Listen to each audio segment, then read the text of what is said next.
We get started at noon with another update on the Eagle Creek fire that's burning in the Columbia River Gorge. It is now at about 10,000 acres. That's right. And fire bosses are giving a media briefing right now on that fire that more than doubled in size. We want to take a listen in to what they're about to say. Good afternoon, ladies and gentlemen. Thank you for being here. I'm Julie Sullivan Springhetty, Multnomah County Communications. We're here today to update you on the response to the Eagle Creek fire, including shelter, air quality, and a declaration from the county chair. I'm going to start by asking Damon Simmons, representing the Oregon Fire Marshal, to update us on the fire. Thank you. So our crews are out there working today. They're making good progress digging line around the fire. They're making good progress protecting structures. It sounds like they were able to save the lodge at Multnomah Falls. It's still threatened slightly, but they made a good save there. Working together, crews from all over the state working together made a good save there. The fire is now estimated at 10,000 plus acres. I expect that number to grow. There's approximately 5 helicopters available to the fire. It's weather dependent on whether or not we can fly. So right now the fire is moving slowly to the west, and crews are working to get ahead of it as best we can. Thank you. Now we'll have Sergeant Brian White come up and talk about the shelters. Thank you, Julie. Good afternoon. The Sheriff's Office continues to work on evacuation notices, monitoring areas that have been given evacuation notices. As of this time, this is the rundown of the different communities that have been affected with various evacuation notices. Our level 3 communities continue to be Warrendale, Dodson, Larch Mountain, Ladderell, Bridal Veil, and the residents who live in Corbett near the east of Evans Road. Evans Road runs north and south pretty much through the middle of town there. Residents who live in Corbett west of Evans Road, all the way down through the communities of Springdale, down to the Sandy River, are under a level 2 evacuation notice. And our newest evacuation notice that's gone out within the last hour or two, residents who live in the city of Troutdale, east of 257th Avenue and north of Stark Street, are now under a level 1 evacuation notice. Again, to reiterate, a level 1 evacuation notice is simply be aware of what's going on, which at this point most folks are. If you live in this area, east of 257th, north of Stark, to the Sandy River, continue to monitor media reports, continue to monitor social media updates from the Sheriff's Office, County of Emergency Management. This is where you're going to find information about what you need to do if you live in those areas and how to best prepare. It's really, really important at this point that people pay attention as this fire continues to move, as Damon has talked about. One of the things that we would please ask the public to do for us is to stay out of these areas. This morning we have had an increase of folks show up primarily in the Corbett area, driving along the historic Columbia River Highway, people that are parking to take pictures, to look at the smoke. We understand this is a unique event, but please understand that your presence has a significant impact in the ability for first responders, the fire crews, members of the Sheriff's Office to be able to help get the word out to those people in those communities and to monitor what's going on. By placing yourself there, you are hindering those efforts, and you yourself may need rescue, which endangers the lives of the first responders as well as your own. Please do not come into the area. There are plenty of photos and videos that are being put out through the media from responders that are in the area. So we would ask that you would please honor that and not come into that area, and continue to honor the closures that you see in place along the different roadways as well. Again, for folks who need shelter, if you are displaced from your home and you don't have somewhere to go, the county is operating a shelter at the Yoshida Event Center in Mount Hood Community College. We would encourage folks to go there. And I think Julie's going to share with us a phone number that you can call as well too if you have some extra needs or questions. So again, at this time, our new level evacuation notice is level 1 for folks who live in Troutdale, east of 257th, north of Stark, out to the Sandy River. Thank you. I'd like to hear from Don Hamilton from the Oregon Department of Transportation. Hi. ODOT is keeping Interstate 84 closed until conditions improve. It's hard to tell at this point exactly when that's going to be. It's very hazardous conditions in the gorge right now. Visibility is bad, the smoke is bad, there's fire burning in some places right down next to the highway in there. We're going to be working with the law enforcement officials, with the fire officials, and with the Forest Service, and we will make a decision about when it's safe to reopen, but it's just impossible to say at this point about when that's going to take place. We'll know more. One more thing, too, is ODOT has decided to cancel the Columbia Gorge Express bus service that serves Gateway, Rooster Rock State Park, and Multnomah Falls over this coming weekend, the 8th, 9th, and 10th of September. The bus is scheduled to run on weekends through the end of September till the weekend of the 22nd through the 24th. We haven't made any decisions about any further closures at this point, but right now there will be no Columbia Gorge bus service coming up this weekend. We're now going to have Chair Deborah Kafoury, Multnomah County Chair, come up and say a few words. Thank you all for being here. I think I can speak for all Oregonians when I say that our hearts are breaking. The Gorge is Oregon's crown jewel. It's our playground, and we're very, very sad. This morning I declared a state of emergency from Gresham East through the Gorge to Bonneville. This gives us an opportunity to get the resources that we need to do what we can to protect people and property. We've received hundreds of calls from people asking how they can help, how they can donate items, how they can donate money. And as this is a dynamic situation, we are working to assess the needs of the community. We will release specific information as to how community members can assist and actions you can take to prepare as they become available. In the meantime, I want to send my heartfelt thanks to all the first responders who are out there protecting us as Oregonians. I want to thank the community members who have come forward. I was just at the Yoshida Center at Mount Hood Community College at our shelter, watching as the sports teams from Mount Hood Community College were setting up for the folks who stayed there last night and the folks who might stay there tonight. Thank you very much. Again, I'd like to share some information from the Tri-County health officers about the air quality that you've been experiencing. As you know, the conditions are extremely smoky, and people who are at particularly high risk right now are, of course, people with chronic lung and health problems, the elderly, and children. So the best thing that people with special needs can do is follow the advice of their healthcare provider, have their medications on hand, and call their doctor or healthcare provider if they begin to experience distress. For the rest of us, the best thing that you can do is to avoid strenuous activity outside. There have been several organizations that have pulled their outdoor workers, and that's something that you can do to protect yourself. In the meantime, the rest of us can avoid outside burning. We can avoid contributing to the poor air quality. We can minimize driving, including idling.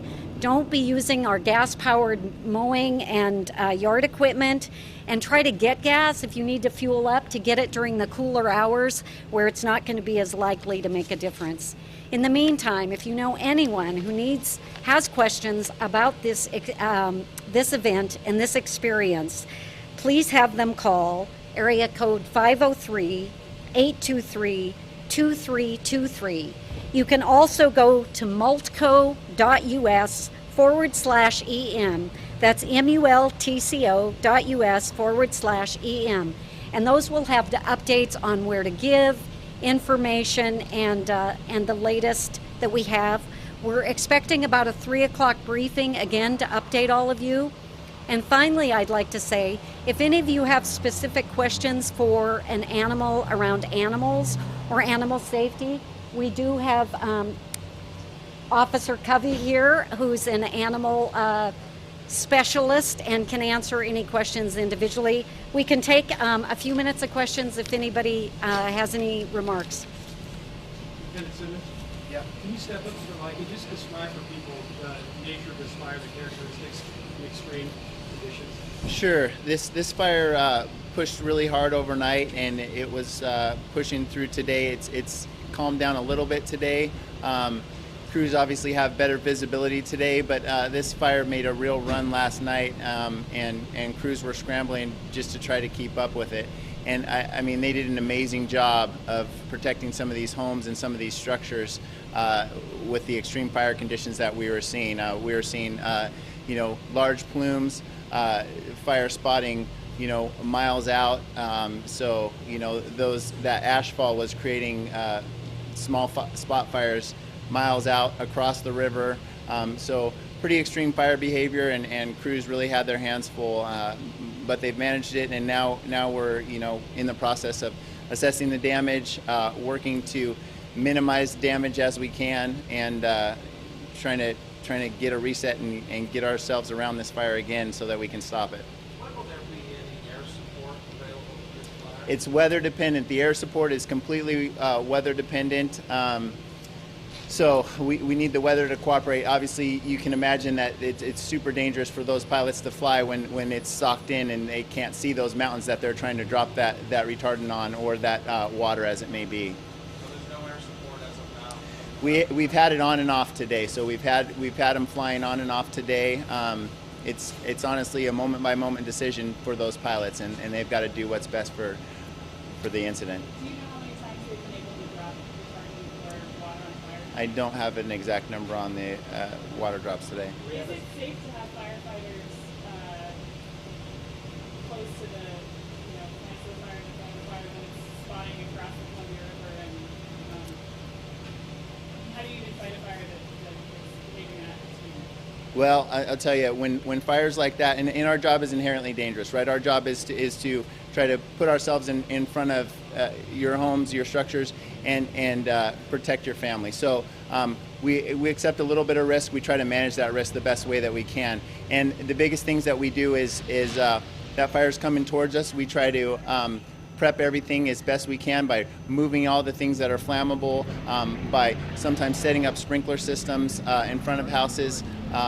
And we're digging fire line till the last minute, and then we get pushed out, and then as quick as we can we push right back in and try to put out everything that we can. And a lot of times we can save structures that way, because like I've mentioned in the past, it's the ashfall that creates a lot of the issues in these fires. So that's why we encourage people to clean out their gutters and to clean the areas around their house, because it's not necessarily that fire front pushing through that's creating the issue. It's the ashfall. David, what's the warnings or expectations of this fire moving further west? In other words, Corbett, Gresham possibly? Obviously the fears are, as we get into more populated areas, the fears are for injuries, increased damage to structures, things like that.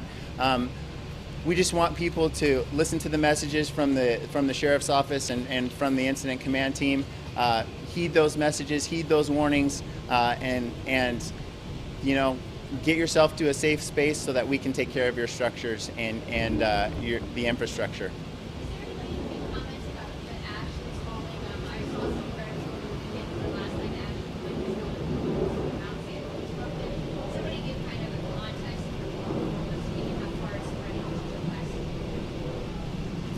Boy, I can start. I haven't seen ashfall like this, in my 18 years as a firefighter in the Portland metro area. So I would say, from my point of view, it's pretty unprecedented.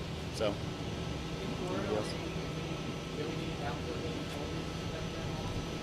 We've got information that we haven't lost any homes so far. That's what we know. They're still assessing though, so they're still out there working through stuff.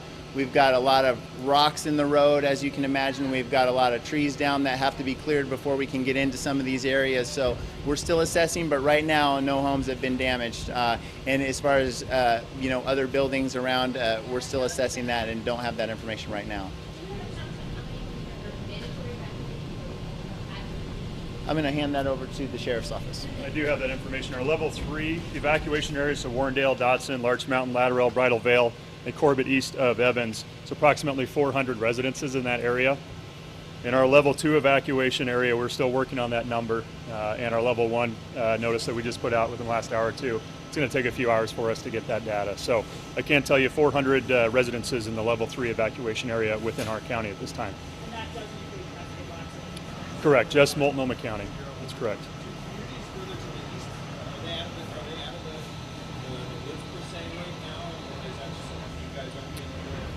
That's from the law enforcement side. We're only going to the boundary, Multnomah County boundary, which is Eagle Creek. Hood River County Sheriff's Office has been keeping an eye on communities east of that area.